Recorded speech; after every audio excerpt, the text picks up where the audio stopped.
I'm always disappointed on senior night when you don't get a win, because I think the framed jerseys, the flowers, the parents on the court, the applause that people are so kind in giving seniors is terrific and well deserved.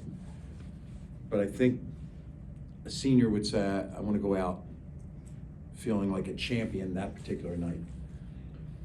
So I'm disappointed that I was not able to deliver for those seniors, not just the players, but those managers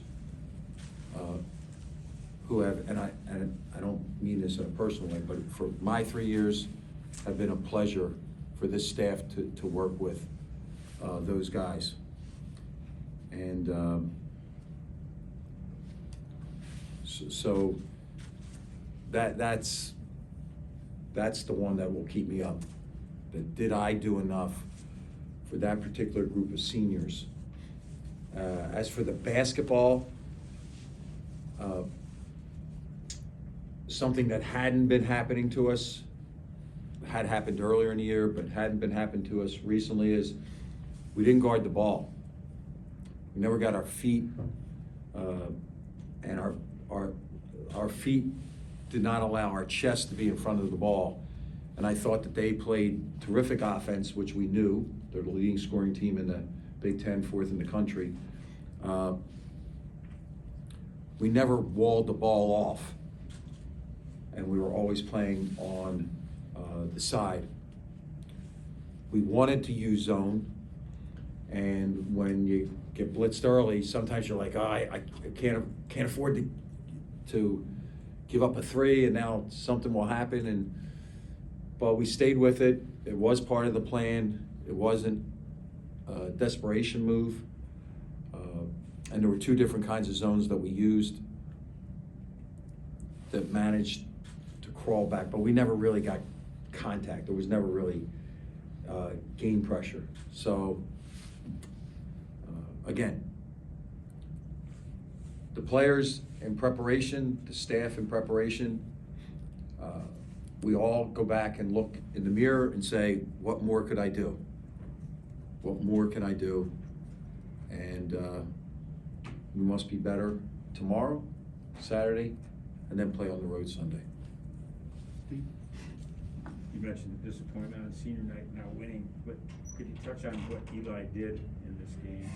And maybe something that, if not tonight, recently you've had a chance to share with his parents about your thoughts on him. Well, with Eli, I think that he's a champion. You know, the wins record here and the Final Four and the Sweet 16s and all that stuff, but he's just a champion. He brings a championship mentality to everything that he does, whether it's in the weight room, if he's getting extra shots, his approach to understanding not just where his four guys are supposed to be, but he knows where the five guys on the other team are supposed to be. And as it was his grandfather and his mother, as they were walking across the court, I thought back to him as a ninth grader, walking down the hallway in my office at St. Joe's, and I said that to his mother on the court. Who would ever thought this? That here I am on the last home night. He's got a lot more games to play. But I don't think that Eli's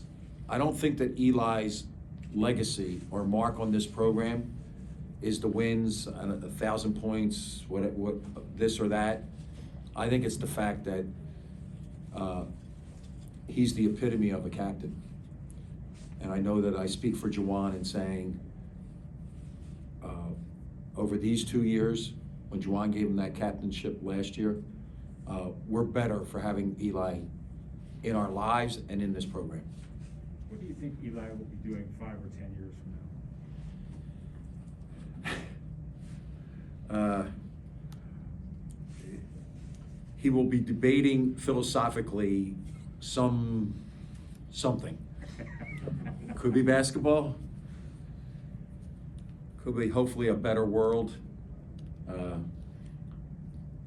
But he'll be, I don't know how much money you can make in philosophy, but he will be a thought leader wherever he is. Well, obviously the win-loss thing continued. I know you said after the last one you'd be maybe a little harder on them in practice. Is there anything you can put your finger on for a letdown, or is it just the matchup thing or whatever?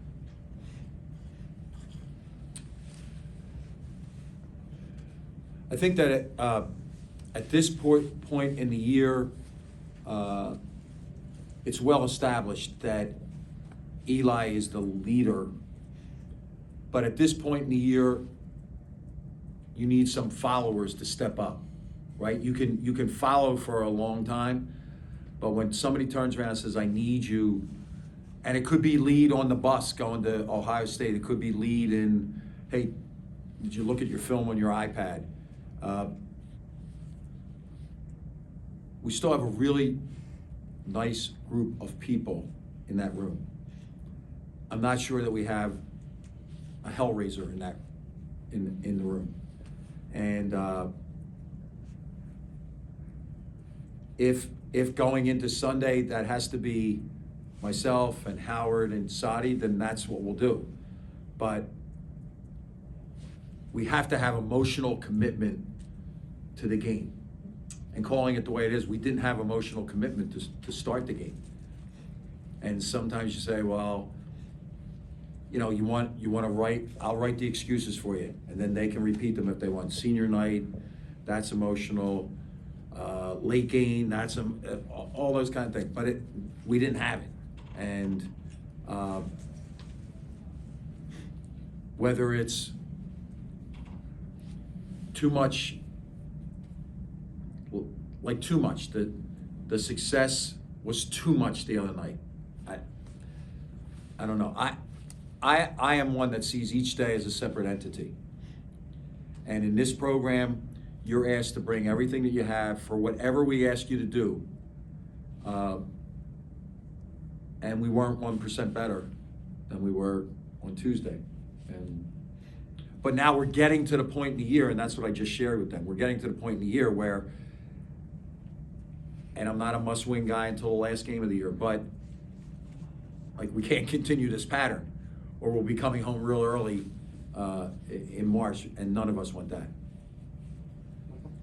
Phil, there were points this season where the guys thought the corner was starting to be turned. I remember at Indiana, at Illinois, and then there's been some good performances, Purdue and things like that.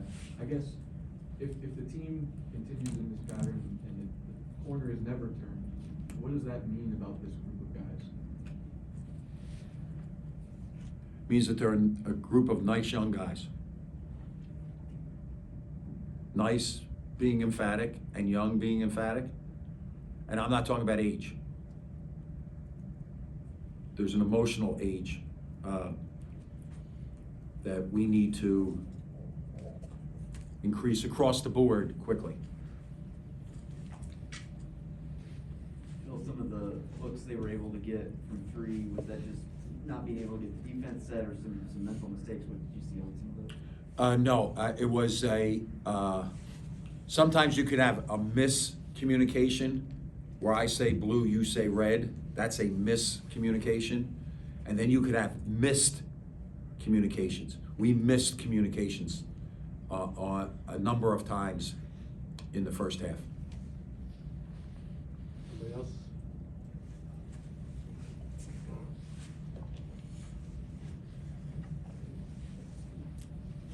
The Big Ten this year happens to be a league that has a lot of really good foremen, whether it's Keegan or Liddell or whatever. And Musa happens to be a freshman in a year where there are some really good foremen. How big of a challenge is that for him? And you know, I guess what does it mean if you don't have an experienced foreman at a time where there's some really good ones in this league? What it means is you're 10-9. And I don't mean that as smart aleck. You make a great point.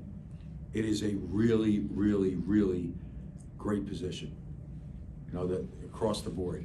You rattled off some names and, like if this was poker, I'd say, okay, well, what about Ron Harper? What position does he play? And what position does that guy play? And, you want to say baptism by fire, then it's baptism by fire. But tonight, particularly with Keegan Murray, and let's not shortchange his brother, like that was a challenge. So what you can hope for is that Busa recognized it, realized it, and he'll be better Sunday if Liddell ends up being his matchup. Anybody have anything else? Okay, Coach.